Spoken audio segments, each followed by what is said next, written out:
దేవుని పరిశుద్ధ నామానికి మహిమ కలుగును గాక. కూడి వచ్చిన మీ అందరికీ మన ప్రభువును ప్రియ రక్షకుడైన యేసుక్రీస్తు నామములో నా ప్రత్యేకమైన వందనాలు తెలియజేస్తున్నాను. కీర్తన 84 10 చదువుకుని వాక్య ధ్యానంలోకి వెళ్దామండి. నీ ఆవరణములో ఒక దినము గడుపుట 1000 దినముల కంటే శ్రేష్టము. భక్తిహీనుల గుడారములలో నివసించుట కంటే నా దేవుని మందిర ద్వారమునొద్ద ఉండుట నాకు ఇష్టము. నీ ఆవరణములో ఒక దినము గడుపుట 1000 దినముల కంటే శ్రేష్టము. ఈరోజు మనం ధ్యానించబోతున్న అంశం ఏంటంటే, దేవుని మందిర ద్వారమునొద్ద మనకు జరిగే మేలు. దేవుని మందిర ద్వారమునొద్ద మనకు జరిగే మేలు అనే ఒక అంశాన్ని మనం ఆలోచించేద్దాం. దేవుని మందిరానికి మనం బాప్తిసం తీసుకున్న నాటి నుండి ఎన్నో పర్యాయాలు మనం వచ్చి ఆరాధించి వెళ్తూ ఉన్నాం. అలాగే మామూలు కూడుకులకు కూడా మనం హాజరవుతూ ఉన్నాం. అయితే మనం గ్రహించుకోవాల్సింది ఏంటంటే, దేవుని మందిరం దగ్గరికి వచ్చినప్పుడు మనకి ఎలాంటి మేలులు కలుగుతాయి అనేది గ్రహించుకోగలిగితే మనం క్రమం తప్పకుండా దేవుని ఆరాధించడానికి కూడి వస్తాం.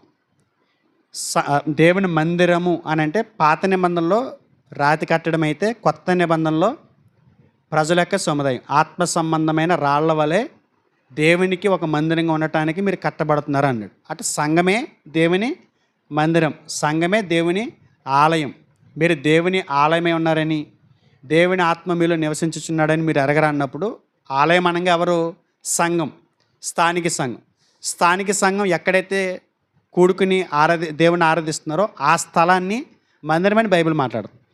ఈ సంఘానికి హాజరవటం, ఆరాధించడానికి కూడుకోవటం అనేది ఏళ్ల తరబడి మనం చేస్తూనే ఉన్నాం. క్రమం తప్పకుండా వస్తూ ఉన్నాం. కొంతమంది క్రమం తప్పి మానేస్తూ ఆరాధన నిర్లక్ష్యం చేస్తున్నటువంటి వాళ్ళని కూడా మనం చూస్తున్నాం. అయితే 84 కీర్తన రాసినటువంటి కీర్తనకారుడు దేవుని మందిర ద్వారమునొద్ద ఆయనకి ఏం జరుగుతుందో చెప్పాడు. 1000 దినముల కంటే ఆ రోజు గడిపినటువంటి దినము చాలా శ్రేష్టమంట. దేవుని మందిరము దగ్గర ఆయన గడపటానికి ఇష్టపడుతున్నట్టు కనబడుతుంది. దీని గురించి కొన్ని ఆలోచన చేద్దాము.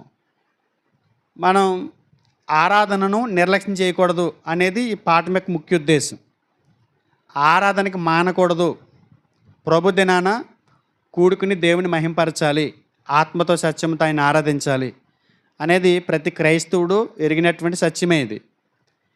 ఇది దీనికి సంబంధించి నిర్లక్ష్యం చేస్తున్నటువంటి కొంతమంది వ్యక్తులు, వారిని ఉద్దేశించి కొన్ని విషయాలు నేర్చుకుందాం.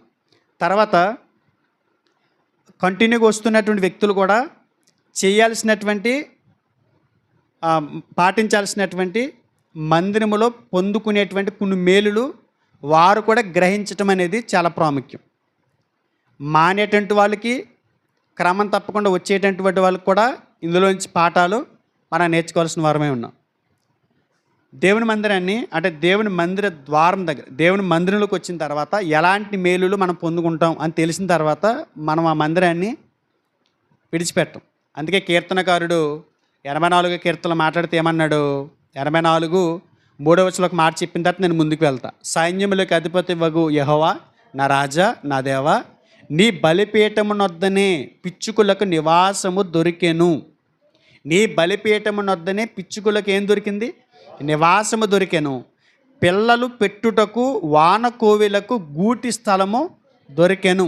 నీ మందిరమునందు నివసించేవారు ధన్యులు, వారు నిత్యము నిన్ను స్తుతించుదురు. ఆయన ఏమంటున్నాడు చూడండి, అసూయపడుతున్నాడు. వేటి మీద? పిచ్చుకుల మీద, వానకోవుల మీద అసూయపడుతున్నాడు ఆయన. నేను పిచ్చుకుని అయ్యింటే బాగుండేది కదా, వానకోవులను అయ్యింటే బాగుండేది కదా, అక్కడే గూడు పెట్టుకుని నీ మందిరం దగ్గర నేను నిత్యము నివాసం చేసేటువంటి గొప్ప భాగ్యము నాకు దొరికేది. అక్కడుండి అక్కడ నివసించి నిత్యము నేను నిన్ను స్తుతించేవాడిని అని ఆవేదన వ్యక్తం చేస్తూ, ఒక పిచ్చుకునయ్యుండే బాగుండేది అన్న ఒక ఆలోచన దృక్పథంతో ఆయన మాట్లాడుతున్నాడు. అంటే మందిరంలో గడపటం అనేది భక్తులు చాలా ఇష్టపడేవారండి. దేవుని మందిరానికి రావాలనుకున్నప్పుడు ఆయన ఏం చేసేవాడు అంటండి, 2వ వచనం, యెహోవా మందిర ఆవరణములను చూడవలని నా ప్రాణం ఎంతో ఆశపడుచున్నది, అది సొమ్మసిల్లుచు జీవమగలి దేవుని దర్శించుటకు నా హృదయమును నా శరీరమును ఆనందముతో కేకలు వేయుచున్నదంట. ఆయన హృదయం, ఆయన శరీరం ఏం చేస్తుందంటండి? ఎక్కడికి వెళ్ళటానికి? మనం ఏదైనా ఒక ఫంక్షన్‌కి, లేదా ఒక బీచ్‌కి, లేకపోతే ఒక విజిట్ చేసేటువంటి ప్రాంతాలు ఉంటాయి కదా లోకంలో, భూమి మీద. అరకని, గోవా అని, ఇలాంటి కొన్ని కొన్ని ప్లేసులు ఉంటాయి. ఆ ప్లేస్‌లకి వెళ్ళేటప్పుడు మనం మన పిల్లలతో మాట్లాడుతున్నప్పుడు, వెళ్దాము ఈ సెలవుల్లో మనం అక్కడికి వెళ్దాం, అక్కడ గడుపుదాం ఒక 4 రోజులు, ఒక 5 రోజులు అని చెప్పినప్పుడు పిల్లలు ఏం చేస్తారండి? ఎగిరి గంతేస్తారు. అలా దేవుని మందిరానికి వెళ్ళినప్పుడు ఉందంటే ఈయనకి, దేవుని మందిరమునకు వెళ్దాం అని అన్నప్పుడు అలాంటి ఎగిరి గంతేసేంత సంతోషం, ఆనందం ఆయన హృదయము, ఆయన శరీరం కూడా. చిన్న పిల్లల్లాగా అయిపోతున్నాడంట మందిరానికి వెళ్దాం అనేసరికి. చిన్న పిల్లోడు మనస్తత్వం వచ్చేస్తుందంట. ఎగిరి గంతేసి ఆనందించేంత సంతోషం ఈ కీర్తనకారుడికి వచ్చేస్తుందంట.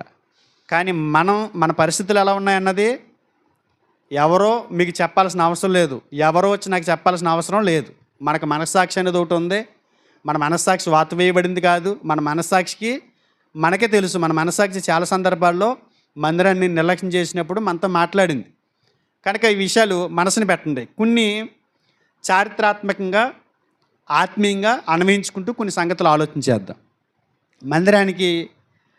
మందిరం దగ్గరికి వచ్చినప్పుడు మనకి జరిగేటువంటి మేలులు మనకి చాలా అవసరం తెలుసుకోవటం. ఈయనేమన్నాడు? మరొకసారి చదువుతాను చూడండి. నీ ఆవరణములలో ఒక దినము గడుపుట 1000 దినముల కంటే శ్రేష్టము. భక్తిహీనుల గుడారములలో నివసించుట కంటే నా దేవుని మందిర ద్వారమునొద్ద ఉండుట నాకిష్టము. 1000 దినములు భక్తిహీనుల గుడారములు అనే విషయాలు ఈ వచనంలో మనకు కనబడుతున్నాయి. 1000 దినములు భక్తిహీనుల గుడారములు. దేవుని మందిర ద్వారమునొద్ద ఉండుట. ద్వారం అంటే తలుపు. లోన గురించి మాట్లాడట్లేదు ఆయన. తలుపు తీసుకుని లోనకు వచ్చిన దాని గురించి మాట్లాడట్లా. తలుపు ద్వారం దగ్గరే ఉండుట నాకు ఇష్టము. తలుపు దగ్గర ఉండడానికి ఎవడైనా ఇష్టపడతారండి? బయటేసి కూర్చుంటారు. సైరు కూర్చాడు కదా, ఏమనుకుంటాం? అక్కడ ఆగిపోవాలని కోరుకుంటాం, లోనకి రావాలని కోరుకుంటాం. లోనకి రావాలని కోరుకుంటాం. మరి కీర్తనకారుడు అలా ఎందుకు అన్నాడు? ఎవరైనా లోనకు వచ్చి భక్తులతో కలిసి నిన్ను ఆరాధించడం నాకు సంతోషం, అలా గడపటం నాకు ఆనందం అని చెప్పొచ్చు. కానీ కీర్తనకారుడు అలా మాట్లాడాలి. దాని గురించి కొన్ని విషయాలు చెప్పిన తర్వాత దేవుని మందిర ద్వారము దగ్గర నివసించడం వల్ల ఆయనకి కలిగేటువంటి మేలు. గడప దగ్గర కూర్చుంటే నేను మేలులు కలిగితే లోన కూర్చున్నవాడికి ఇంకేం జరుగుతుందో, అలాంటి మేలు ఏంటో ఆలోచించేద్దాం. మనసు పెట్టి వినండి. 1000 దినములు భక్తిహీనుల గుడారములు, దేవుని మందిర ద్వారము అంటే గుమ్మం దగ్గర. ఈ 3 విషయాలు మనం చూస్తున్నాము. దేవుని ఆత్మ సహాయంతో మనం ఆరాధించేది ఎలా ఆరాధిస్తున్నాం? దేవుని ఆత్మ సహాయంతో ప్రార్థన చేస్తున్నాము, దేవుని ఆత్మ సహాయంతో భక్తి జీవితం చేస్తున్నాము, దేవుని ఆత్మ సహాయంతో ఆరాధన కూడా చేస్తున్నాము. మనం చేసే ఆరాధన ఆత్మ సహాయంతో జరిగేదే. ఆత్మతో సత్యముతో ఆరాధించడం అని అంటే పరిశుద్ధాత్మ యొక్క సహాయం లేకుండా మనం ఏం చేయలేం. ఆత్మతో అంటే దేవుని ఆత్మ సహాయంతో, దేవుని భయంతో, సత్యముతో ఆరాధించడంలో గడపటం. ఆరాధన అంటే ఏంటి? దేవుని ఆత్మ సహాయంతో, దేవుని భయంతో, సత్యముతో ఆరాధించటం అనే ఈ కార్యక్రమం ఇది ఈ గడపటం అనేది దేవునిపై ప్రేమతో, విశ్వాసంతో, దైవ సేవలో ప్రతిదీ చేయటం. ఆరాధించటం, దైవ సేవలో మన వంతుగా మందిర లేకపోతే ఈ యొక్క స్థలంలో చేయాల్సినటువంటి సర్దాల్సినటువంటి ఉపకరణాలు, కుర్చీలు వీటిలో గడపటం. ఆరాధించడానికి వస్తాము, అక్కడితో ఆగిపోం మనం. ఇక కొన్ని పనులు మనకి ఉంటాయి, ఆ పనులు చేయటం. ఆధ్యాత్మిక వ్యాయామాలు, లోకపరంగా వ్యాయామాలు చేస్తాము. ఏదైనా ఒక పని చేసేటప్పుడు పనిచేసే వ్యక్తి అతడు అనుకుంటాడు, పనితో పాటు నా శరీరం కూడా ఏమవుతుంది? నలుగుతుంది. నా శరీరం కూడా ఏమవుతుంది? వ్యాయామం చేస్తుంది అని అనుకుని తన పని చేస్తాడు. ఇక్కడ దేవుని ఆరాధించడానికి వచ్చినటువంటి మనం, దేవుని భయంతో ఆరాధించడానికి వచ్చినటువంటి మనం ఇక్కడ గడుపుతున్నాం. తర్వాత మందిరంలో దేవుని మీద ఉన్నటువంటి ప్రేమతో చేయాల్సినటువంటి పనులన్నీ చేయటం, ప్రతిదీ చేయటం. ఆధ్యాత్మిక వ్యాయామాలతో గడిపిన రోజు ఇది. ఆదివారం ఏంటి? ఆధ్యాత్మిక వ్యాయామం చేస్తున్నాం. శరీరాన్ని కంట్రోల్లో పెట్టుకోవడానికి భౌతికంగా బయట వ్యాయామం చేస్తాం కదా, అలాగే ఆధ్యాత్మిక వ్యాయామం అంటారు. ఒకరోజు మనం వారంలో ఇక్కడికి వచ్చి కూడుకుంటున్నాము అని అంటే ఏంటి అర్థం? ఆధ్యాత్మిక వ్యాయామం అంటే కంట్రోల్లో పెట్టుకుంటున్నాం కొన్ని అవయవాల్ని. మన మాట విననటువంటి వాటిని స్వాధీనంలోకి తెచ్చుకోవడానికి మంచి భాగ్యం ఇది. ఈ వ్యాయామంతో చేసేటువంటి ఈ రోజు గడిపే ఈ రోజు 1000 కంటే మంచిదంట. ఒకరోజు 1000 కంటే మంచిదంట. ఒకరోజు 2 గంటలు వ్యాయామం చేసామనుకోండి ఉదయం లేచి, ఆ రోజంతా రిలీఫ్ ఇచ్చినట్టు. ఒకరోజు ఆధ్యాత్మికంగా గడిపితే ఆ గడిపిన ఒకరోజు 1000 కంటే అంటే 1000 రోజుల కంటే ఇతర ప్రదేశాల్లో ఇక్కడ మనం ఈ ప్రదేశంలో మనం ఉన్నాం. ఇదే సమయంలో దేవుని నమ్ముకున్నటువంటి ప్రజలు, యేసుక్రీస్తు వారిని రక్షకుడిగా అంగీకరించినటువంటి ప్రజలు, నిజదేవుని తెలుసుకున్నటువంటి ప్రజలు ఇక్కడ లేరు. బయట ఎక్కడో వేరే ప్రదేశాల్లో తిరుగుతున్నారు. ఇక్కడ లేరుగా. ఇక్కడ లేకుండా ఉన్నారని అంటే అర్థం ఏంటి? వేరే ప్రదేశాలు వాళ్ళు ఎక్కడో ఉన్నారు. ఇక్కడ ఒకరోజు మనం గడుపుతున్నాం, ఒకరోజు ఇక్కడ గడుపుతున్నాం, కానీ రానటువంటి వాళ్ళు వేరే ప్రదేశాల్లో ఉన్నట్టు మనకు అర్థమవుతుంది. వేరే ప్రాంతాల్లో మందిరం కాకుండా వేరే ప్రాంతాల్లో వాళ్ళు బయట ఉన్న వాళ్ళ గురించి మాట్లాడుతున్నాను. అర్థమవుతుందా? వేరే చోట సంఘంలో ఉన్న వారి గురించి కాదు నేను మాట్లాడేది. అసలు ఎక్కడా కూడా మందిరానికి వెళ్లకుండా, దేవుని ఆరాధించడానికి వెళ్లకుండా ఉండేటువంటి మనుషులు ఉంటారు కదా, వాళ్ళని ఉద్దేశించి నేను మాట్లాడుతున్నాను. ఇతర ప్రదేశాల్లో 1000 కంటే ముఖ్యంగా పాప ప్రదేశాల్లో దుష్టుల సహవాసంలో సాతాను తిష్ట వేసుకుని కూర్చున్నటువంటి స్థలాల్లో పాపాత్మకమైనటువంటి మనుషులు ఇళ్లలో పాప పనుల్లో పాలు పొందుతూ వారితో గడిపేటువంటి సమయం ఉంటుంది చూసారా, వాళ్ళు 1000 రోజులు. దానికంటే ఒక్కరోజు మన మందిరంలో కూడుకున్నది శ్రేష్టమంట. వాళ్ళు సాతాను తిష్ట వేసుకునేటువంటి స్థలాల్లో వాళ్ళు గడుపుతున్నారు. పాపపు మనుషులతో వారు తిరుగుతున్నారు. లోన ఇంకేం చేస్తున్నారు? బయట ఇంకేం చేస్తున్నారు? అపవిత్రమైనటువంటి స్థలాల్లోనికి వారు వెళ్తున్నారు. ఇంకా దుష్టుల సహవాసంలో వాళ్ళు ఉన్నారు. అలా 1000 రోజులు వాళ్ళు గడుపుతారు చూసారా. ఆ 1000 రోజులతో పోలుస్తున్నాడు దేన్ని? ఒక్కరోజు మేము దేవుని మందిరంలో గడిపితే ఎంత గొప్పదో చెప్తున్నాడు కీర్తనకారుడు. అర్థమవుతుందా మీకు నేను చెప్పేది? అర్థమవుతుందా? వాళ్ళు ఎక్కడెక్కడో వేరే వేరే ప్రదేశాల్లో తిరుగుతున్నారు. ఆ ప్రదేశాల పేర్లన్నీ కూడా మీకు చెప్పాను. వాళ్ళు అక్కడ ఉన్నప్పుడు 1000 రోజులు గడిపితే వచ్చే ఉదాహరణకి 1000 రోజులు అరకులో గడిపాం అని ఒక వ్యక్తి చెప్పాడు మీకు. నువ్వేం చెప్పాలి? నువ్వు 1000 రోజులు అరకులో గడిపితే వచ్చే సంతోషం నేను నా దేవుని మందిరంలో 2 గంటల్లో నేను అనుభవించాను అని చెప్తున్నాడు అన్నమాట. టోటల్గా మనకు అర్థమయ్యే భాషలో. ఏంటంటే నువ్వు సింగపూర్ వెళ్ళి, గోవా వెళ్ళి 1000 రోజులు బోలెడంత డబ్బు ఖర్చు పెట్టి నువ్వు పొందుకున్నాను ఆనందం అని చెప్తున్నావు చూసావా, వాటితో నేను నా దేవుని మందిరంలో గడిపేటువంటి ఆ దినం 1 ఇంచు కూడా కదా అవి ఆ రోజు గడిపినటువంటి ఆ దినంతో పోలిస్తే. అంటే అంత శ్రేష్టతని ఇస్తున్నాడు. అంటే దేవుని సన్నిధిలో గడిపేటువంటి భాగ్యాన్ని ఎలా వర్ణిస్తున్నాడు చూడండి. మనం ఎలా పోలుస్తాము? ఎవరైనా మనది గొప్పదే అని చెప్పడానికి ఎలా పోలుస్తాం? మీరు ఎన్నైనా చూసుకోండి. మన గురించి ఎవరినైనా చెప్పాలనుకోండి, వాళ్ళందరూ కలిపి నా పిల్లలతో సమానం అంటూ ఉంటాం చూసామా, ఆ టైపులో చెప్తున్నాడు ఈయన.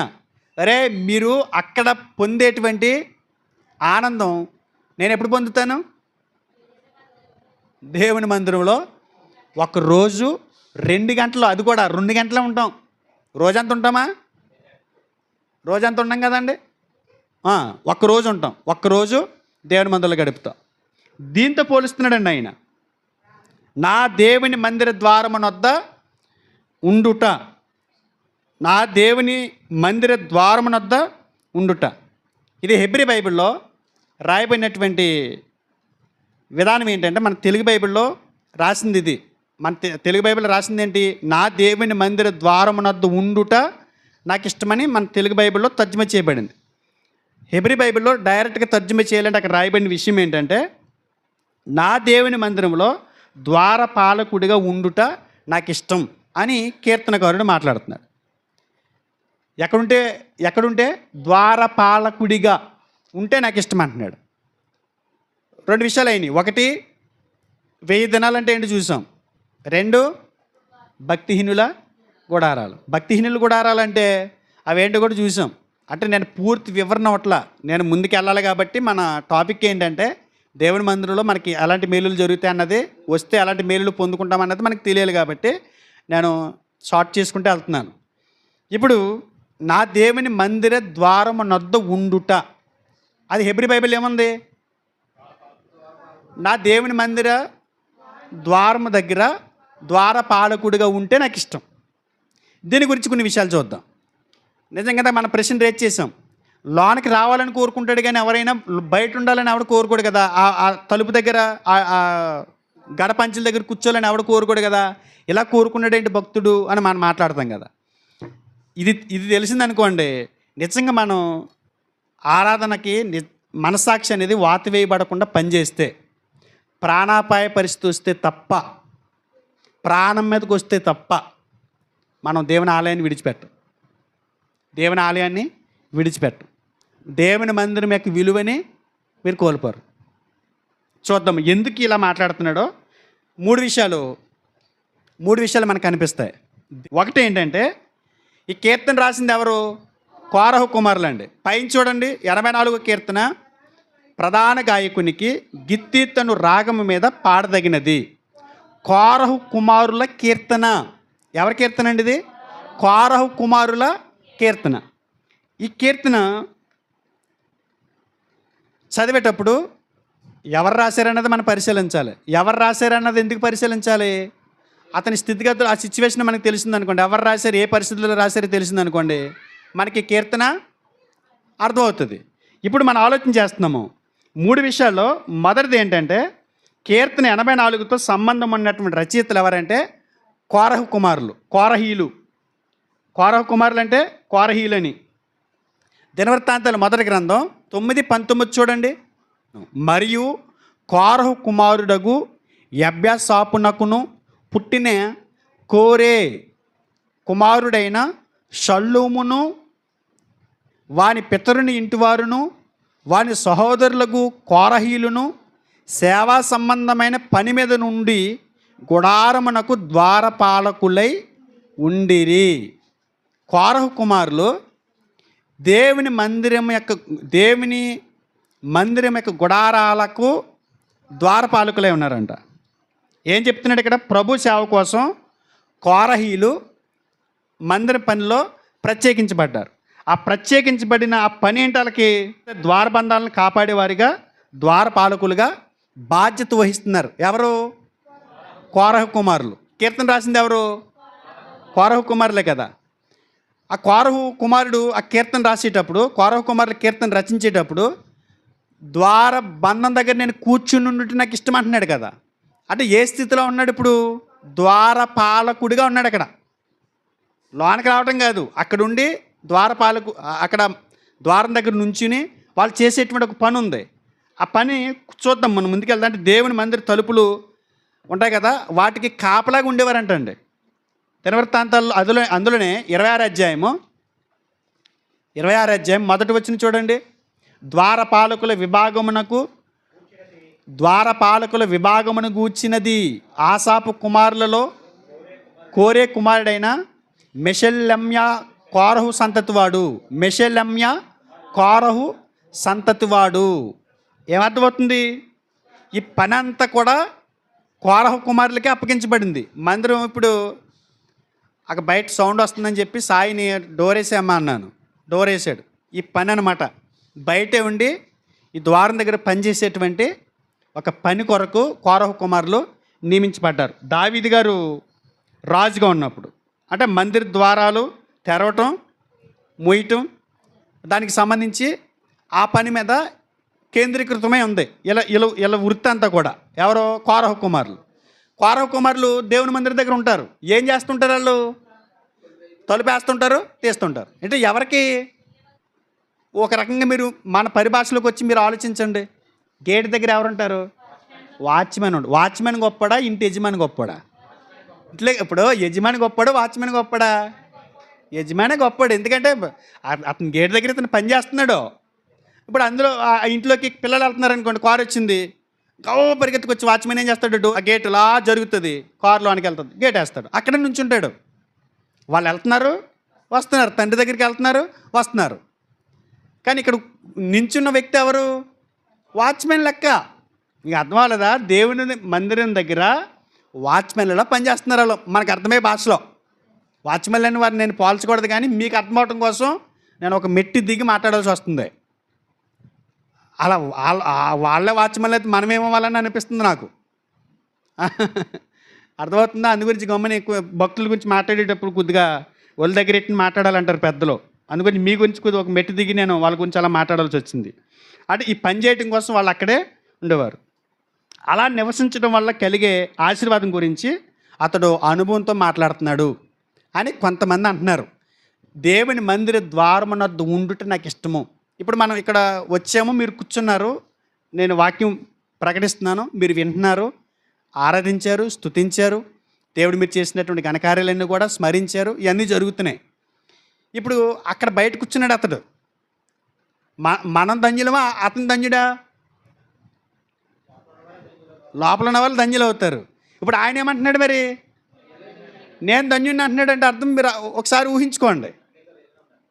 రీజన్ అంటే మీరు ఇక్కడికి వచ్చి పడుకుంటారు, మీరు వచ్చి ఇక్కడ పడుకుంటారు, నేను గడప దగ్గర కూర్చున్నా కూడా నేను వింటున్నానని,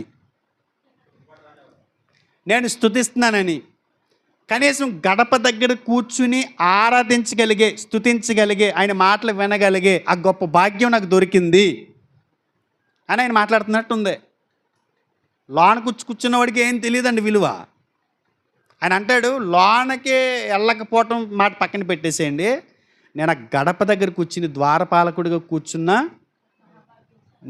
1000 దినాల కంటే, భక్తిహీనులతో గడిపే ఆ రోజుల కంటే ఇక్కడ కూర్చుని వాచ్మెన్లో కూర్చుని దేవుని సన్నిధికి కాపలా కాయటం, ఆయన పిల్లలు బయటికి వెళ్ళడానికి రావడానికి డోర్ తీయటం వేయటం, ఈ పని నేను చాలా గొప్పగా ఎంచుకుంటున్నాను. అంత గొప్ప భాగ్యం అది. కోరహ కుమారులు చెప్తున్న కీర్తన అండి అది. మొదటి వివరణ ఏంటంటే, అక్కడ దేవుని మందిర ద్వారాలు తెరవటంపై వారి పని కేంద్రీకరించబడింది కనుక అలా నివసించడం వల్ల కలిగే ఆశీర్వాదం గురించి ఆయన అనుభవంతో మాట్లాడుతున్నాడు అనేది మొదటి వివరణ. రెండో వివరణ ఏంటంటే, అపొస్తల కార్యములు 3వ అధ్యాయం మొదటి 2 వచనాలు చూడండి. పగలు 3 గంటలకు ప్రార్థన కాలమున పేతురును యోహానును దేవాలయమునకు ఎక్కి వెళ్ళుచుండగా పుట్టినది మొదలుకొని కుంటివాడైన ఒక మనుషుడు మోసుకుని పోబడుచుండని. మీరు చూడండి, వాడు దేవాలయములోనికి వెళ్ళి వారిని భిక్షమడుగుటకు కొందరు ప్రతిదినము వానిని శృంగారమును దేవాలయపు ద్వారమునొద్ద ఉంచుచూ వచ్చిరి. పేదలకు సహాయం చేయటం, భిక్షం ఇవ్వటం అనేది యూదులకి ఒక అవసరమైనటువంటి విభాగంగా ఉండేదంట. వాళ్ళ ధర్మశాస్త్రంలో కానీ, వారు ప్రత్యేకంగా రాసుకున్నటువంటి పుస్తకాల్లో కానీ వాళ్ళకి ఏం ఆజ్ఞాపించబడింది వాళ్ళ రబ్బీల చేత అంటే, ఎవడైనా భిక్షం అడుగుతున్నాడు అనుకోండి, భిక్షం అడిగే వాళ్ళకి, పేదలకి భిక్షం ఇవ్వటం, సహాయం చేయటం అనేది వాళ్ళకి ఆచారం, వాళ్ళ విశ్వాసంలో ఒక భాగం. ఒకసారి మత్తయి సువార్త చూద్దాం, అక్కడికి వెళ్దాం. మత్తయి సువార్త 6వ అధ్యాయము. మత్తయి సువార్త 6వ అధ్యాయము. మనుషులకు కనబడవలనని వారి ఎదుట మీ నీతి కార్యము చేయకుండా జాగ్రత్త పడుడి, లేని ఎడల పరలోకమందున్న మీ తండ్రి యొద్ద మీరు ఫలము పొందరు. ఆ 4వ వచనం వరకు అదే కనబడుతుంది. అంటే యూదులకి ఒక ఆచారంగా ఉండేది. లోకసువార్త 11:44 కూడా రాసుకోండి, లోకసువార్త 12:33 కూడా రాసుకోండి. ఇది పేదలకు సహాయం చేయటం, భిక్షం ఇవ్వటం అనేది యూదులకి ఒక అలవాటుగా ఉండేది. ఎక్కడ అంటే భిక్షగాలు ఎక్కడ ఉంటారు? గుడికి బయట ఉంటారు. గుడి బయట వాళ్ళు కూర్చుని క్లాతులు వేసుకుని, ఎదర క్లాత్ పెట్టుకుని, ఒక గిన్నె పెట్టుకుని కూర్చుంటారు. వాళ్ళకి సహాయం చేయటం అనేది వాళ్ళకి ఆచారం. అంటే భిక్ష కోసం ఆలయ ద్వారాల దగ్గర ఎవరు కూర్చుంటున్నారు? భిక్షగాళ్ళు. 3:2 ఉంది అక్కడ, చదువుతారా? అపొస్తలుల కార్యాలు ఇందాక చదివాం కదండి. వాడు దేవాలయములోనికి వెళ్ళు వారిని భిక్షమడుగుటకు కొందరు ప్రతిదినము వానిని శృంగారమును దేవాలయపు ద్వారమునొద్ద ఉంచుచు, ఎక్కడ కూర్చోబెడుతున్నారండి అతన్ని? దేవాలయపు ద్వారమునొద్ద ఉంచుచూ వచ్చిరి. ఒక విషయం, ఇందాక ద్వారపాలకుడిగా ఆ దేవుని మందిర ద్వారం దగ్గర ఉండుట నాకు ఇష్టమన్నాడు కదా. ఈయన ఇంకోటి కూడా దృష్టిలో పెట్టుకున్నాడంట కీర్తనకారుడు. ఒకవేళ ద్వారపాలకుడిగా కాకపోతే బిచ్చమెత్తే భిక్షగాడిగా ఆ ద్వారం దగ్గర కూర్చున్నా కూడా నాకు మేలే, నాకు ఇష్టమే. అంటే ఒక బిచ్చగాడిగా నేను ఆ తలుపు దగ్గర కూర్చున్నా చాలు అంటున్నాడు. నేను ఒక బిచ్చగాడి వల్ల దేవుని మందిరాన్ని అంటిపెట్టుకుని ఉండటానికి ఎంచుకున్నాను అని అంటున్నట్టు కనపడుతుంది. ఎలా ఎంచుకున్నాడంట? ఒక బిచ్చగాడిగా కూర్చోవడానికి ఇష్టపడ్డాడంట. అర్థమవుతుందా? భక్తిహీనుల గుడారాల్లో 1000 దినాలు నివసించుట కంటే నా దేవుని మందిర ద్వారమునొద్ద ఒక దినము కూర్చుండుట. అంటే బిచ్చగాడికి ఏమవుతుందండి? ద్వారం దగ్గర కూర్చుని బిచ్చమెత్తుకుని భిక్షగాడికి ఏమొస్తుంది? 4 రూపాయలు వస్తుంది. చిల్లర కోసం మాట్లాడుతున్నాడు ఆయన. ఇక్కడ శృంగారం అనబడిన దేవాలయం దగ్గర కూర్చున్నటువంటి బిచ్చగాడు భిక్షమెత్తుకుంటున్నాడేమో ఒకవేళ. కానీ కోరహు కుమారులు చెప్పే మాట ఏంటంటే, ఒక బిచ్చగాళ్ళ కూర్చుని బిచ్చమెత్తుకోవటానికి ఆ ద్వారం దగ్గర కూర్చున్నా నాకు ఇష్టమే. ఎందుకో తెలుసా?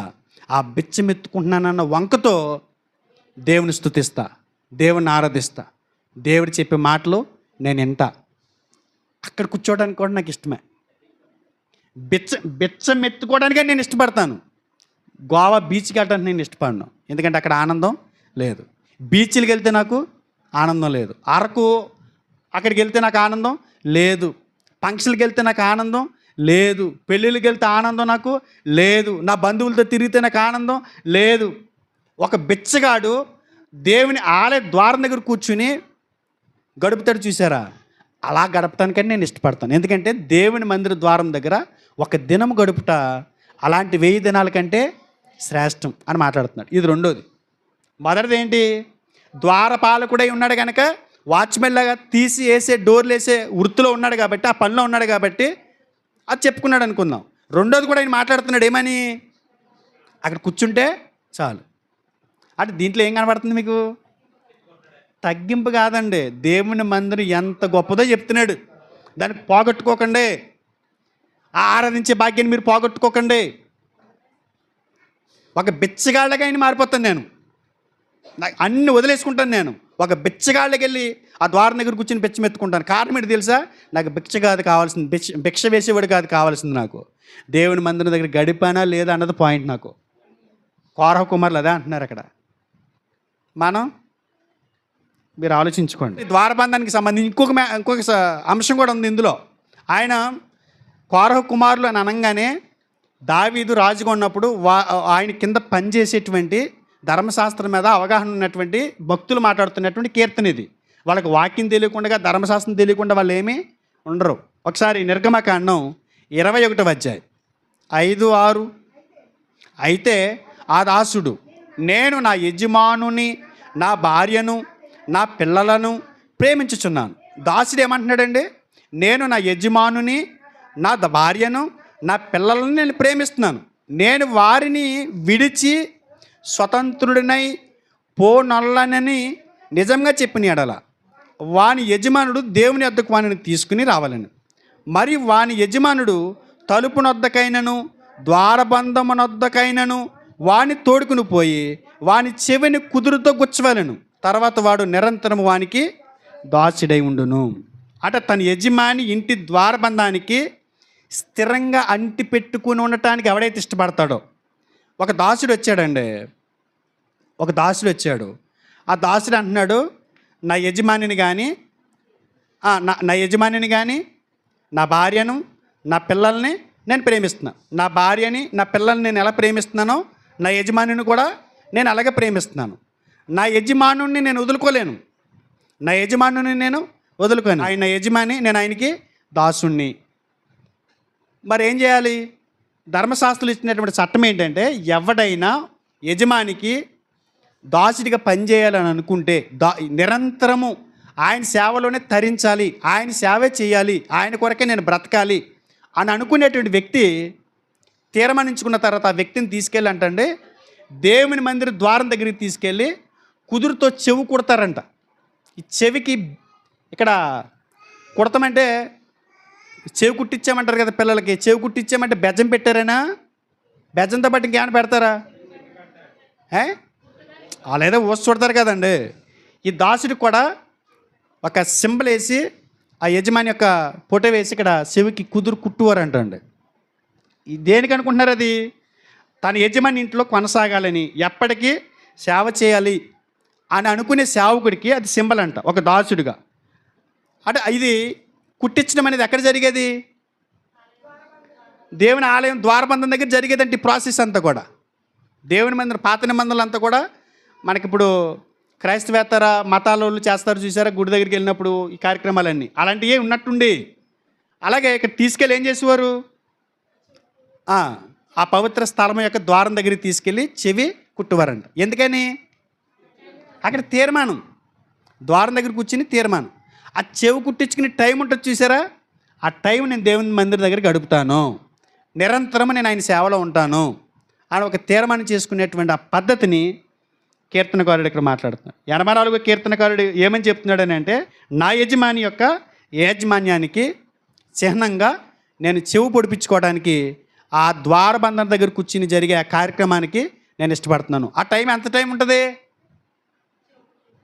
చెవి కుట్టే టైం ఎంత టైం ఉంటుంది అనుకుందాం.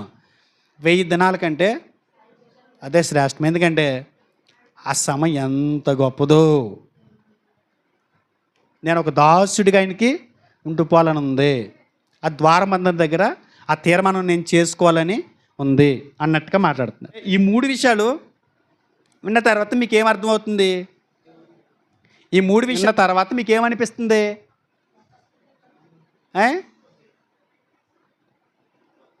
ఏమనిపిస్తుంది? గేటు తిత్తి వెళ్ళిపోదాం అనిపిస్తుంది, ఆ డోర్ తిత్తి వెనక్కి పారిపోదాం అనిపిస్తుంది. ఇప్పుడు 3 పాయింట్లు విన్నారండి. ఆ ద్వారం ఎక్కడ నా దేవుని మందిర ద్వారం నద్దు ఉండుంటే నాకు ఇష్టం అన్నాడు కదా, దాని గురించి 3 విషయాలు ఆలోచన చేశాము. ఒకటి ద్వారపాలకుడు, ఒకటి బిచ్చగాడు, ఇంకొకడు దాసుడు. అలా ఉండటానికి నేను ఇష్టపడుతున్నానని ఆ భక్తుడు మాట్లాడాడు కదా.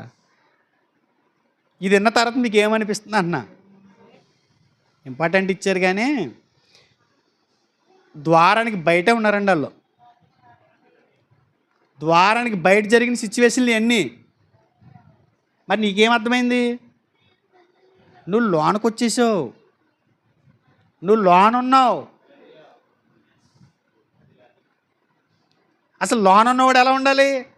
గడప దగ్గర ఎట్టిన అలాడివాడికే ఇంత ఆశీర్వాదం ఉంది, ఇంత శ్రేష్టత, ఇది నేను పోగొట్టుకోకూడదని ఆ భక్తుడు మాట్లాడుతుంటే, లోనకు వచ్చి కూర్చుని ఆరాధించే దేవుడితో దేవుడు మనం దేవుడితో సహవాసం చేసేటువంటి ఈ గొప్ప భాగ్యాన్ని, పరలోక వాతావరణాన్ని అనుభవించేటువంటి ఈ సహవాసాన్ని పొందుకున్న నువ్వు ఎలా ఉండాలి అంటున్నాను. ఇప్పుడు బయట కూర్చుని కొంతమంది మాట్లాడుతుంటారు. అంటే మన మీటింగ్లో సభలో చాలామంది కూర్చున్నారు. ఆ పక్కని వాళ్ళు ఏమన్నారంటే, అంటే కొద్దిగా విగ్రహారాధనకు సంబంధించి ఏం మాట్లాడకండి, ఇదంతా కూడా చుట్టూ గొడవ జరుగుతుంది, అందరూ వాళ్ళే, కేవలం ఈ సభ ప్రాంగణంలో ఉన్నటువంటి వాళ్ళు మాత్రమే మన క్రైస్తవులు, గమ్మున అలాంటి ఏమైనా మాట్లాడతారో నేను అలాంటి ఊసులు ఎత్తానండి బాబు, మన దేవుడి గురించి మనం చెప్పుకుందాము అని చెప్పిన తర్వాత మరుసటి రోజుని ఆ గుడి దగ్గర కూర్చుని నిన్నటువంటి సహోదరులు వచ్చారు ఈయన దగ్గరికి. రాత్రి వాక్యం చెప్పింది ఎవరు, ఏ ఊరు, పలానా ఊరు, పలానా పేరు. ఏమంటే బైబిల్ ఇలాంటి విషయాలు ఉంటాయని మాకు తెలియదండి, ఏదో మతానికి సంబంధించింది అనుకున్నామని చెప్పారండి వాళ్ళు. ఇక్కడ కూర్చున్న వాళ్ళు అంటున్నారు, సడన్ ఆపేశారేంటి, అంతసేపు చెప్పేశారేంటి, 9 గంటలకు ఆగొట్టామన్నారు కదా, 9 దాటేసింది, 9:10 అంటున్నారు. ఎక్కడ కూర్చున్నవాళ్ళు? అక్కడ కూర్చున్నవాళ్ళు. మీరు ఆలోచించండి ఒకసారి. కనీసం అలా మైక్ ద్వారా విన్నటువంటి ఆ మాటలు వారి జీవితాల్లో ఒక ఆలోచన పుట్టించినాయి. దానివల్ల ఎంత ఆశీర్వాదం ఉందో వాళ్ళు గ్రహించారు. కానీ ఇక్కడ జరుగుతున్నది ఏంటి?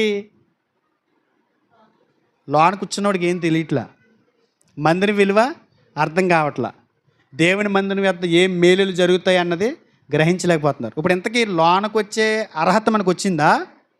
దేవుడు ఏం చేశాడు ఒకసారి చూడండి. హెబ్రీయులకు రాసిన పత్రిక 9వ అధ్యాయము 7వ వచనం. సంవత్సరమునకు ఒక్కసారి మాత్రమే ప్రధాన యాజకుడు ఒక్కడే రక్తము చేత పట్టుకుని రెండవ గుడారములోనికి ప్రవేశించెను. సంవత్సరమునకు ఒక్కసారి మాత్రమే. అంటే ద్వారం దగ్గర ఉండే పరిస్థితి కలిగినటువంటి వ్యక్తి మాటలు ఎలా ఉన్నాయి, మన పరిస్థితి ఏంటో అన్నది ఆలోచిస్తున్నాం. ఏమని చెప్తున్నాడు? ప్రధాన యాజకుడు, అది కూడా సంవత్సరానికి ఒక్కసారే ఆ మందసం దగ్గరికి వెళ్ళి రక్తాన్ని ప్రోక్షించే పద్ధతి అవుతుందంట. ఇదిగో చూడండి, దేవుని మందిరం ఎలా ఉంటుందని అంటే, ఇది అనుకుందాం, యెరూషలేము దేవాలయం అనుకుందాం. చుట్టూ ప్రాంగణం ఉంటుంది, ఆవరణం, లోనకి పరిశుద్ధ స్థలం, అతి పరిశుద్ధ స్థలం. పరిశుద్ధ స్థలం, అతి పరిశుద్ధ స్థలం అనేది ఆవరణలో అంజనులు తిరుగుతారు, పరిశుద్ధ స్థలంలో యాజకులు మాత్రమే వస్తారు.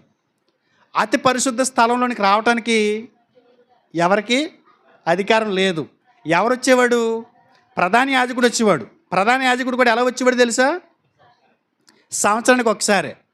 కింద అంగీకి బాదంకాయ ఉంటుంది చూసారా, బాదంకాయ లాంటి గంటలు కింద కట్టేవారంట. దేనికి? అంగీకి.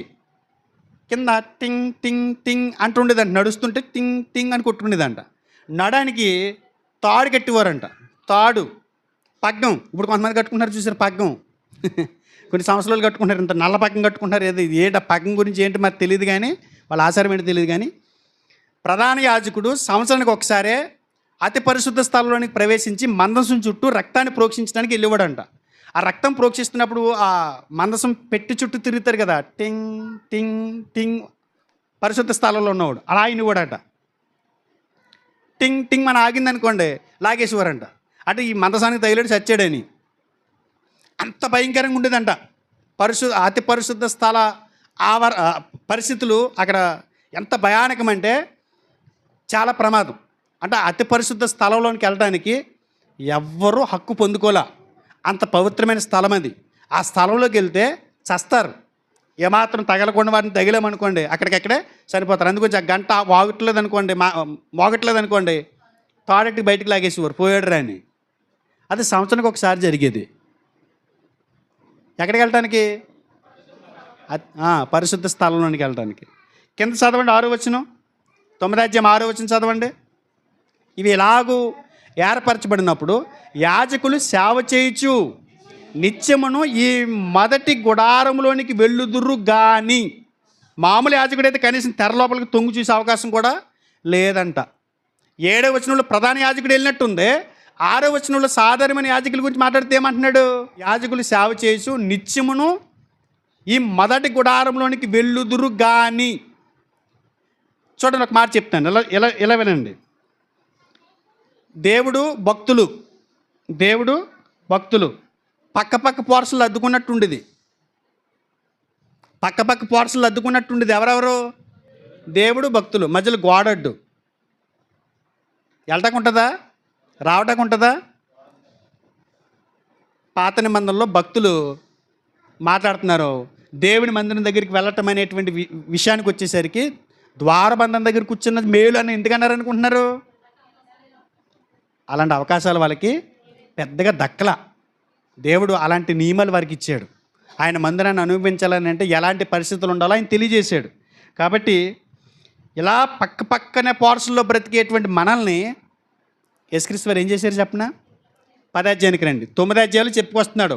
మందిరంలోకి వెళ్ళాలని అంటే ఎవరికి హక్కు ఉండేదో, ఎలాంటి పరిస్థితులు ఉండేవో 9వ అధ్యాయాలు చెప్పుకొచ్చి దాన్ని పోగొడుతూ 10వ అధ్యాయము 19వ వచనం. సహోదరులారా, యేసు మన కొరకు ప్రతిష్ఠించిన మార్గమున, అనగా నూతనమైనదియు జీవము గలదియు ఆయన శరీరమును తెర ద్వారా ఏర్పరచబడినైన మార్గమున ఆయన రక్తం వలన పరిశుద్ధ స్థలమునందు ప్రవేశించుటకు మనకు ధైర్యము కలిగి ఉన్నది గనుక దేవుని ఇంటిపైన మనకు గొప్ప యాజకుడు ఉన్నాడు గనుక ఏమండి, యేసుక్రీస్తు వారు మన కొరకు ఏర్పరచబడినటువంటి ఒక మార్గం ఉందంట. అది ఎలా ఏర్పరచబడింది?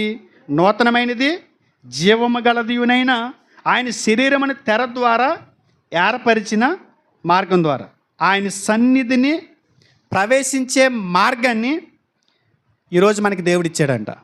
ఎలా వెళ్ళగలుగుతున్నాం? ఎలా రాగలిగాం సన్నిధికి? సంఘానికి ఎలా రాగలిగాం?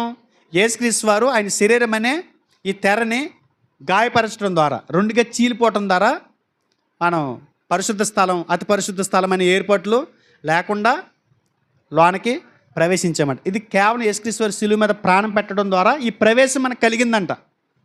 ఇవాళ ఎలా వచ్చి ఆరాధించగలుగుతున్నామంటే, అన్యజనులమైన మనం దేవుని సన్నిధిలో ఆరాధించగలుగుతున్నామంటే ఈ భాగ్యం ఎవరిచ్చారు? యేసుక్రీస్తు వారు కలువరి శిలువలో పెట్టినటువంటి ప్రాణత్యాగం.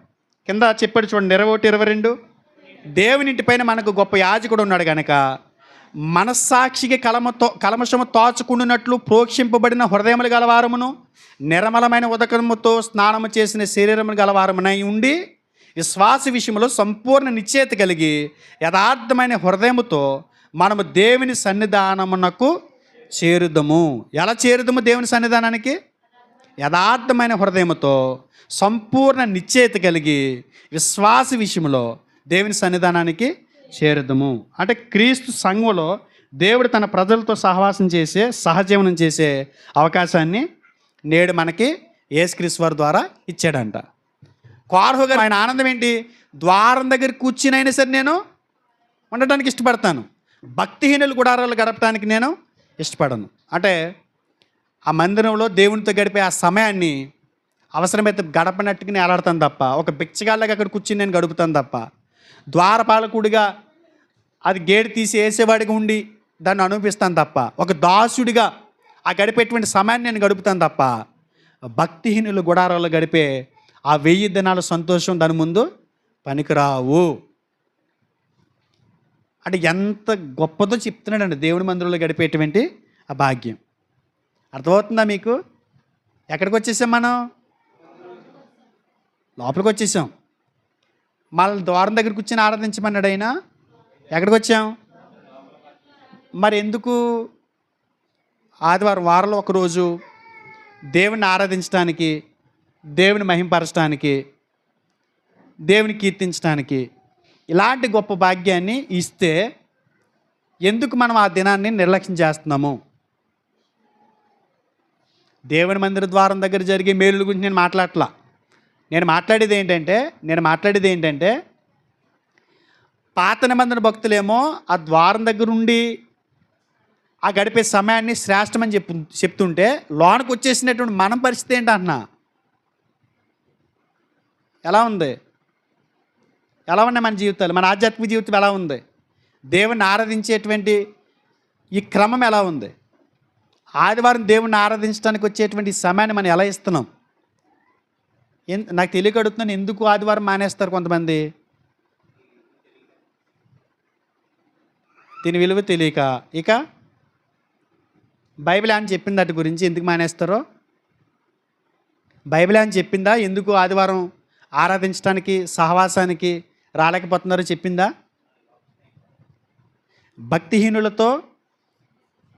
భక్తిహీనులతో వారి గుడారాల్లో నివసించుట కంటే ఎక్కడుంటే మేలు అంటున్నాడు ఆయన, ఇష్టం అంటున్నాడు ఆయన. ఇక్కడ ఇష్టమంట ఆయనకి. దాన్ని బట్టి మనకు అర్థం అవ్వాలి. ఆయన ఒక హింట్ ఇచ్చాడు ఎందుకు ఆదివారం ఆరాధనకు రాలేకపోతున్నారు అనే దాని గురించి కొన్ని విషయాలు చూద్దాం. బైబిల్ మనకి ఇచ్చినటువంటి ఆధారాలను బట్టి మేలులు వచ్చే వారం చూద్దాము. కానీ ఎందుకు మానేస్తున్నారు అన్నది కొన్ని విషయాలు చూపిస్తాను మీకు బైబిల్లోంచి. కీర్తన 1వ అధ్యాయం 5వ వచనం చూడండి. ఎందుకు ఆదివారపు ఆరాధన నిర్లక్ష్యం చేస్తున్నారు చాలామంది భక్తులు అని అడిగితే 1వ అధ్యాయము 5వ వచనం, కాబట్టి న్యాయ విమర్శలో దుష్టులను, నీతిమంతుల సభలో పాపులను నిలవరు. ఎవరు నిలబడరు? నీతిమంతుల సభలు ఎవరు నిలబడరు? పాపులు నిలువరు. పాపంలో కొనసాగేవాడు, లోకాన్ని వదులుకోలేనివాడు సంఘానికి రాడంట. ఎందుకని? పాపం చేస్తున్నాం అనుకోండి మనం ఏదైనా, ఆ పాపం చేసేటప్పుడు ఎవరికి తెలియకుండా చేస్తున్నాం. ఈ మాట్లాడే దేవుని మాటలు ఎలా ఉంటాయి? ఏదో నాతో మాట్లాడుతున్నాడు నిజంగా కంగారు వస్తుంది.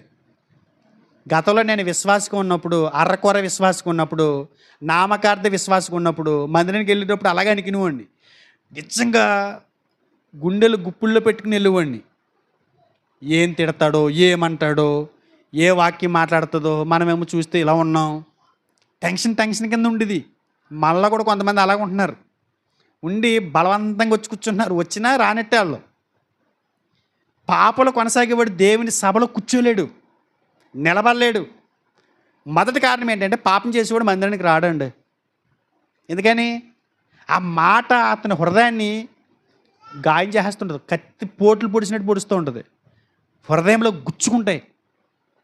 అంటే చక్కగా బయటకు వెళ్ళి ఆ పనికిమాలిన స్నేహితులతో సహవాసం చేసి సరదాగా అట్టి తిరిగి బళ్ళు మీద తిరిగి అక్కడికి వెళ్ళి కూర తెచ్చుకుని శుభ్రంగా వండుకుని బిర్యానీ చేయించుకుని తిని ఈ గొడవ ఉండదు కదండి. అక్కడికి వెళ్ళి తిట్లు తింటున్నారా అన్నట్టుగా అతనికి అనిపిస్తుంది. పాపం చేసేవాడు మందిరానికి రాడండి. యోబు గ్రంథం 13:16 చూడండి. ఇది బైబిల్ చెప్తున్నటువంటి వాస్తవాలండి. 13:16 ఇదియు నాకు రక్షణార్థమైన దగును, భక్తిహీనుడు ఆయన సన్నిధికి రా తెగింపడు. భక్తిహీనుడు కూడా ఆయన సన్నిధికి రా తెగింపడంట. భక్తిహీనుడు నామకార్థ భక్తుడికి సన్నిధికి రాబుద్ది కాదట. భక్తిహీనుడా, భక్తి లేనోడా? భక్తి ఉన్నవాడేనా? రక్తహీనుడంటే రక్తం లేనోడా, రక్తం తక్కువ ఉన్నవాడా? రక్తం ఉంది, చచ్చిపోయేంత రక్తం కాదు, కానీ బతకడానికి ఉన్న రక్తం ఉంది. బ్రతికించడానికి కావాల్సినటువంటి శక్తి ఇచ్చే రక్తం అతనిలో లేదు. కాబట్టి రక్తహీనత ఉందంటారు. రక్తహీనత ఉన్నప్పుడు రక్తం ఎక్కించుకుంటారు. భక్తిహీనుడు అంటే భక్తి ఉంది, కానీ ఏదో నేను వచ్చి భక్తి ఏదో చేస్తున్నాను అన్నట్టుగా నటించేవాడు. భక్తిహీనుడు, వాడికి భయం వేస్తుంది. భక్తిహీనుడు కదా, బైబిల్ వాక్యంతో భయం వేస్తుంది అతనికి. భక్తిహీనుడు రా తెగింపడంట. అంత తెగింపాడు చేయడట. తెగింపంటే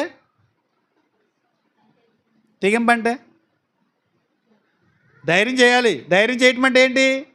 అసలు నీకు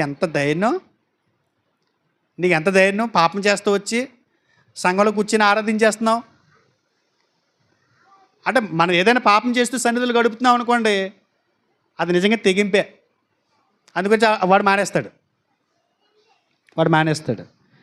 కీర్తన 26 మొదటి కారణం చెప్తున్నాను మీకు. ఒక వ్యక్తి సన్నిధిని ఎందుకు నిర్లక్ష్యం చేస్తాడు, ఆరాధన నిర్లక్ష్యం ఎందుకు చేస్తాడు అని అడిగితే, పాపలు కొనసాగేవాడు ఆరాధనను నిర్లక్ష్యం చేస్తాడు. లోకాన్ని వదులుకోలేనివాడు. కీర్తన 26:4-5 చూడండి. పనికి మాలిన వారితో నేను సాంగత్యము చేయను, వేషధారులతో పొందు నాకు నేను చేయను, దుష్టుల సంగము నాకు అసహ్యము, భక్తిహీనులతో సాంగత్యము చేయను. భక్తిహీనులతో సాంగత్యం చేయనంటే ఏంటి? లోకంలో భక్తిహీనులతో తిరుగుతారు చూసారా, లోకాన్ని వదులుకునే వాళ్ళు ఉంటారు చూసారా. సరిగ్గా మన ఆరాధన అన్న రోజున వాళ్ళు పెళ్ళెట్టుకున్నాడు రావా, ఏం పెట్టుకున్నాడు అంటాడు. పెళ్ళి ఎప్పుడైపోయింది, మరి ఆదివారం ఏంటి, మన ఫ్రెండ్స్ వస్తున్నారు రావా అంటాడు. వాడెవడు? భక్తిహీనుడు. వీడెవడు? పరిగెత్తుకెళ్ళిపోతాడు. ముక్క మీద ప్రేమ, కనీసం ముక్క మీద ఉన్న ప్రేమ దేవుని ఆరాధించడం మీద నీకు లేదు. ఆయన అంటాడు, గడప దగ్గరే నన్ను పో అన్నా సరే నేను అక్కడే ఉండి ఆనందిస్తాను. భక్తిహీనులతో గడిపే ఆ సమయం నాకు సంతోషం ఇవ్వదు, అది నాకు ఇష్టం లేదు. ఏం మాట్లాడుకుంటారండి అక్కడ? ఏం మాట్లాడుకుంటారు? 10th మనం ఏం చేసేవరా, ఆ అమ్మాయి వచ్చింది చూడరా, ఏం మాట్లాడుకుంటారు వాళ్ళు అక్కడ? పనికి మాలిన మాటలన్నీ మాట్లాడుకుంటారు. ఇక్కడేం మాట్లాడుకుంటారు? బైబిల్ ఏం చెబుతుంది? జీవితాలు నేర్పిస్తుంది. అక్కడ గడపటం నువ్వు ఇష్టపడుతున్నావు అని అంటే నువ్వు లోకాన్ని వదులుకోలేకపోతావు. అందు గురించి నువ్వు ఆరాధనకు రాలేకపోతున్నావు. అదే చెప్పాడు. రెండో కారణం ఏంటంటే మందిరాన్ని లేదంటే సంఘాన్ని చాలా తేలిగ్గా తీసుకుని అంటే నిర్లక్ష్య వైఖరి వహిస్తూ, మందిరం అంటే పెద్ద లక్ష్యం లేకుండా నిర్లక్ష్యం చేస్తూ తమ జీవితంలో మిగతా వాటికి ప్రాధాన్యత ఇవ్వటం. మందిరం కంటే ఆ వ్యక్తి జీవితంలో మిగతా వాటికి ప్రాధాన్యత. దేనికి ప్రాధాన్యత? మందిరం కంటే వ్యాపారం. బాగా చెప్పాడు. వ్యాపారం మందిరం కంటే గొప్పదే అతని దృష్టిలో. దేవుని సంఘానికంటే గొప్పదే. సంఘాన్ని తేలిగ్గా తీసుకున్నాడు, వ్యాపారాన్ని తేలిగ్గా తీసుకోలేకపోయాడు. ఉద్యోగం సంఘం కంటే గొప్పదే. ఇక ఫంక్షను దేవుని కంటే గొప్పది, నీకు దేవుని సంఘానికంటే గొప్పది. ఇక మాటలు వెళ్ళిపోతుందనే, ఎవరికి తగులుతున్నాయి ఎవరికి తగలట్లేదు ఏం పట్టించుకోవట్లేదు. నేను మామూలుగా చెప్పుకుంటూ వెళ్ళిపోతున్నాను. తర్వాత నేను కూడా అలాంటి పనులు చేయకుండా ఉంటాను. మీరు పాస్టర్ గారు కాబట్టి, ఇది మీ పని కాబట్టి ఇక్కడ పడి ఎడుతున్నారు. ఆదివారం ఏదైనా ఫంక్షన్ తెలుస్తుంది బాధలు ఎలా ఉంటాయో, మీకు తెలుస్తుంది ఎలా ఉంటాయో మా బాధలు అన్నట్టుగా ఉన్నారు మీరు. బంధువులందరినీ వదిలేసుకున్నానండి నేను. ఆదివారమే కదా అన్ని ఫంక్షన్లోనూ. బంధువులందరినీ వదిలేసుకున్నాను. ఎవరు వస్తారనేది మా అత్తగారు, మీ పిల్లల పెళ్ళికి ఎవరు వస్తారో మేము చూస్తామనేది. మీరు చాలండి నాకు, మీరు చాలు. మీకంటే పెద్ద కుటుంబం నాకు లేదు ఈ లోకంలో.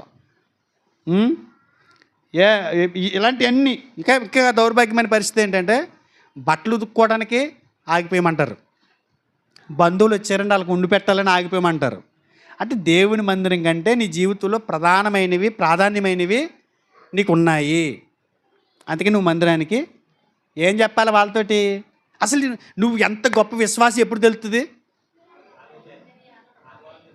ఆదివారం తెలిసిపోద్ది. వచ్చి ప్రార్థనకి వెళ్ళిపోతుంది మా పిల్ల మా అందో అని ఆ రోజు వచ్చి కూర్చుంది అనుకోండి. నీకు తెలుసు కదమ్మా ప్రార్థనకి వెళ్ళిపోతాను, ఇప్పుడు ఎందుకు వచ్చావు?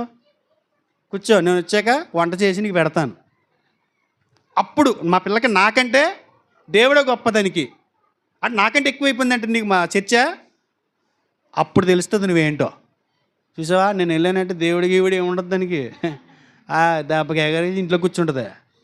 అదంతా నామకార్థం అంతా తెలిసిపోతారు. అప్పుడు మీరేంటో, మీ భక్తి ఏంటో, మీ విశ్వాసం ఏంటో అన్నీ బయటకు వచ్చేస్తాయి. అంటే మన జీవితంలో ఏటికి ప్రాధాన్యత ఇస్తున్నాం?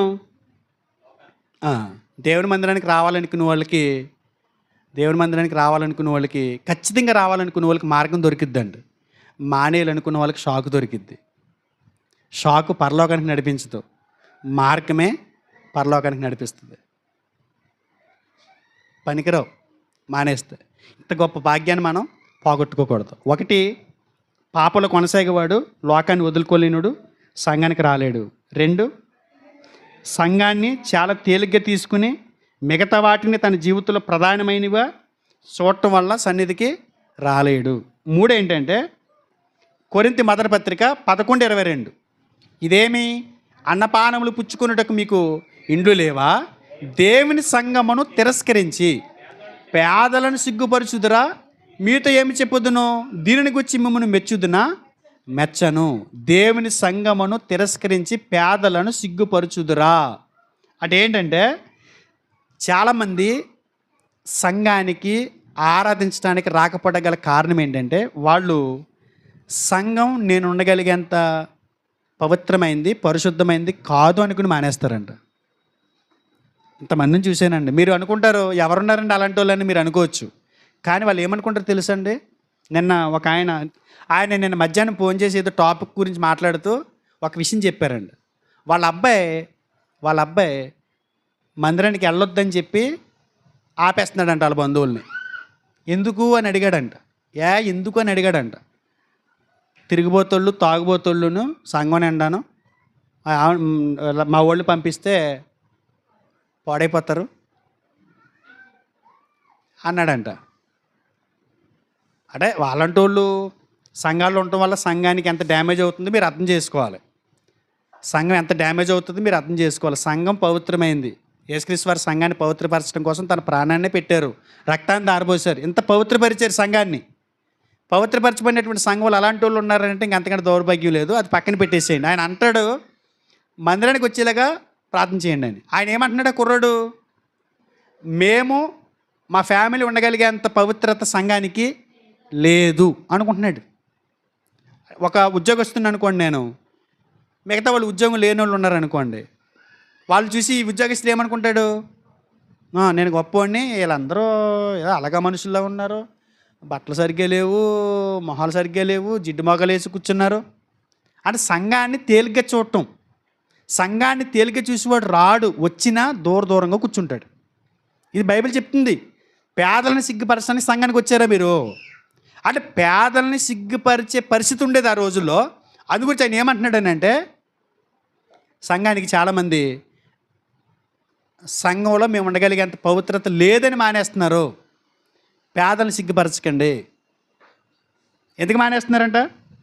సంఘంలో వేషధారులు ఉన్నారని, సంఘంలో పాపం చేసేవారు ఉన్నారని. ఒకవేళ నిజంగా అలాంటి సిచ్యువేషన్ వచ్చి ఎవడ పాపి ఎవడ పరిశుద్ధుడని తేల్చాలనుకున్నాడు అనుకోండి దేవుడు, ఎవరి ముందు వస్తారు చెప్పాలి? ఒక విషయం నేను అడుగుతున్నాను, ఎవడ పాపి ఎవడ పరిశుద్ధుడని తేల్చాలనుకున్నాడు అనుకోండి దేవుడు, ఒకవేళ అలాంటి పాయింట్ వచ్చి వాడికి దేవుడికి అలాంటి పాయింట్ వచ్చి తేల్చాలనుకున్నాడు అనుకోండి, ఎవడు తేల్తాడు బయటికి?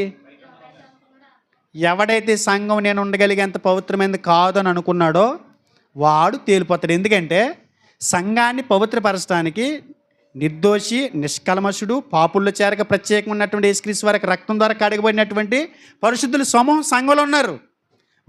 సంఘం పరిశుద్ధంగా కనపడుతుంది. నువ్వు పాపివి, మురికి గుడ్డలతో ఉన్నవాడు నువ్వు. సంఘం నేను ఉండగలిగేంత పవిత్రమైనది కాదని అనుకుని ఎవడైతే సంఘానికి మానేస్తాడో దేవుడు నిజంగా అలాగే చూస్తాను నేను. అందుకు మానేస్తారంట. వాళ్ళకు ఉన్నటువంటి ఉద్యోగ అర్హతలు బట్టి, వాళ్ళకు ఉన్నటువంటి ధనార్హతను బట్టి, ఆధిక్యతలు బట్టి అతిశయపడుతూ అలాగ మనుషుల్లాగా ఉంటారు. వాళ్ళంతా సిరాగ్గా ఉంటారు. ఒక్కడు సరైన చీర కట్టుకోదు, ఒక ఆవిడ కూడా సరైన బట్ట కట్టుకోడు, ఒక్కొక్కడు. అందరు ఏదో మాసిపోయిన కాయదేరిపోయిన బట్టలు వేసుకుని వచ్చి కూర్చుంటారు అని అనుకుని రారంటండి కొన్ని ప్రాంతాల్లో సంఘాలకి. మన వాళ్ళు అలా లేరులే. దేవునికి స్తోత్రం. ఉన్నారా? సంఘానికి ఎందుకు నిర్లక్ష్యం చేస్తున్నారు ఆరాధన చేయడానికి అని అంటే కారణాలు చూస్తున్నాం. ఆఖరి కారణం ఏంటంటే, కృతజ్ఞత లేనివాడు సంఘానికి ఆరాధన చేయడానికి రాడంట. కృతజ్ఞత లేనివాడు ఎందుకు రావాలి సంఘానికి అసలు? వాస్తవానికి కీర్తన 66 చూడండి, భక్తుడు చెప్పాడు. కీర్తన 66 13, 14 చూద్దాము. దహన బలులను తీసుకుని నేను నీ మందిరములోనికి వచ్చేదను. దహన బలులు తీసుకుని నేను నీ మందిరములోనికి వచ్చేదను. ఏం తీసుకుని వస్తానంటున్నాడండి? దహన బలులు తీసుకుని వస్తాడంట. నాకు శ్రమ కలిగినప్పుడు నా పెదవులు పలికిన మొక్కుబడులను, నా నోరు వచించిన మొక్కుబడులను నేను నీకు చెల్లించేదను. కష్టం వచ్చినప్పుడు, బాధ వచ్చినప్పుడు, లేములు ఉన్నప్పుడు నువ్వు ప్రార్థన చేస్తే దేవుడు నీ పట్ల కార్యాలు జరిగించాడు. ఆ కార్యాలు జరిగించిన దేవుని స్తుతించాలా లేదా? లేదా ఎలా వస్తారంట మందిరానికి? దహన బలులు తీసుకుని వస్తారంట. నాకు శ్రమ కలిగినప్పుడు, నాకు తినడానికి ఆహారం లేనప్పుడు, కట్టుకోవడానికి బట్టలు లేనప్పుడు, బ్రతకడానికి నివసించడానికి గూడు లేనప్పుడు, ఇవన్నీ ఇచ్చిన దేవుణ్ణి నేను స్తుతించాలి, కృతజ్ఞతలు తెలియజేయాలి. నేను మెతుకు తింటున్నానంటే ఆయన ఇచ్చిన భిక్ష, నేను బ్రతుకుతున్న ప్రతి క్షణం ఆయన ఇచ్చిన భిక్ష.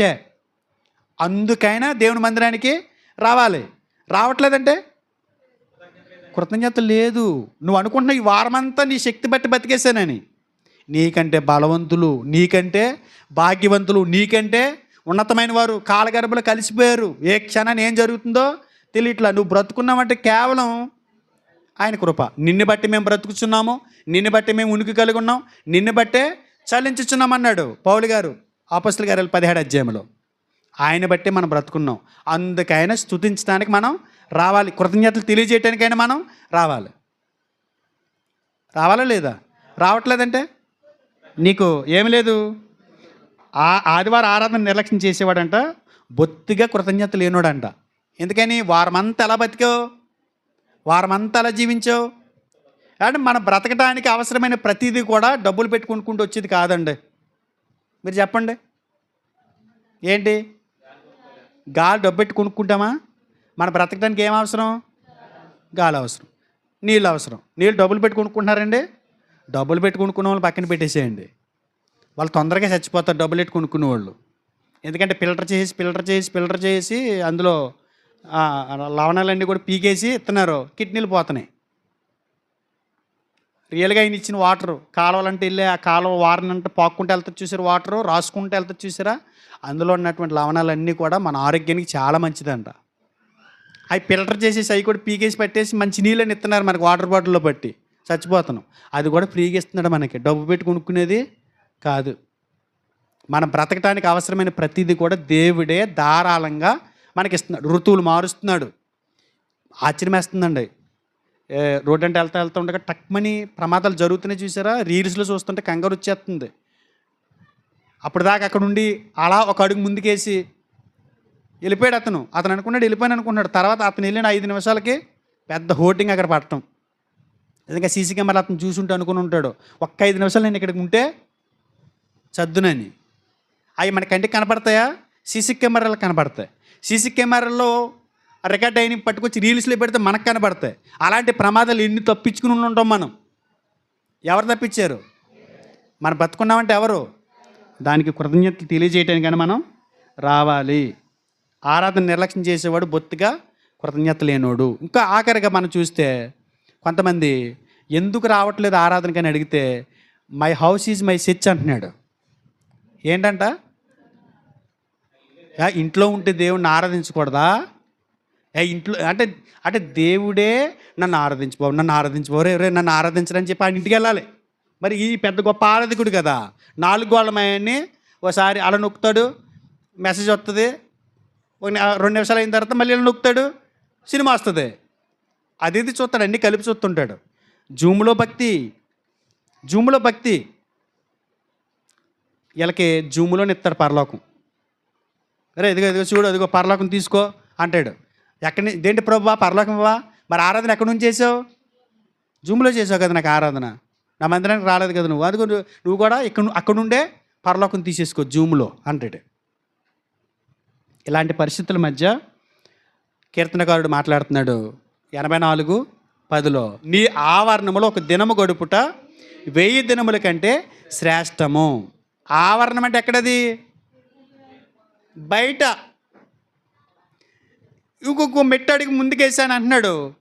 దేవుని మందిర ద్వారం వద్ద ఉండుట నాకు ఇష్టం, భక్తిహీనుల గుడారాలు నివసించడం నాకు ఇష్టం లేదు. ఎందుకంటే ఆ భక్తిహీనుల గుడారాల్లో 1000 దినాలు గడిపినా ఆ 1000 దినాల యొక్క సంతోషం నా దేవుని మందిరంలో గడిపే ఒక్కరోజుతో సమానం.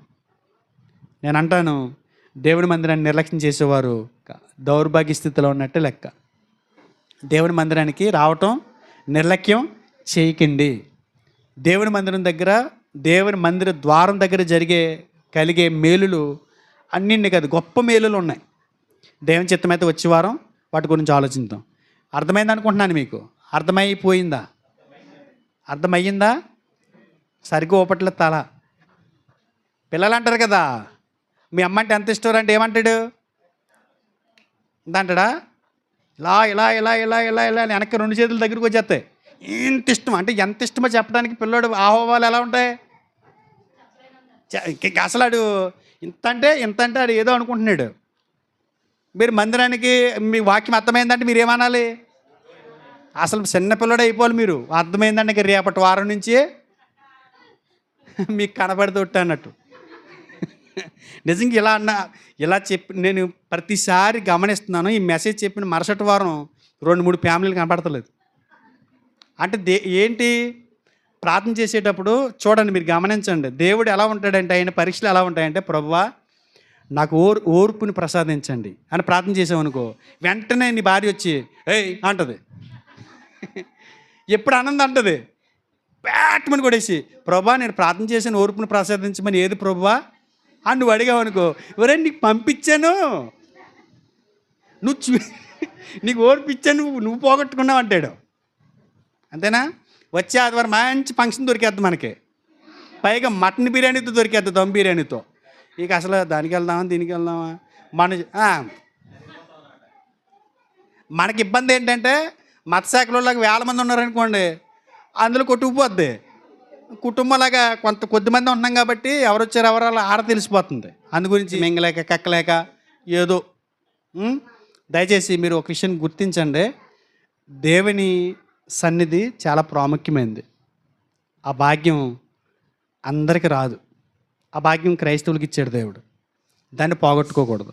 వారానికి ఒక్కరోజు, ఆ ఒక్కరోజులో 2 గంటలు మనం దేవుని సన్నిధిలో ఆయన సహవాసాన్ని అనుభవించేది.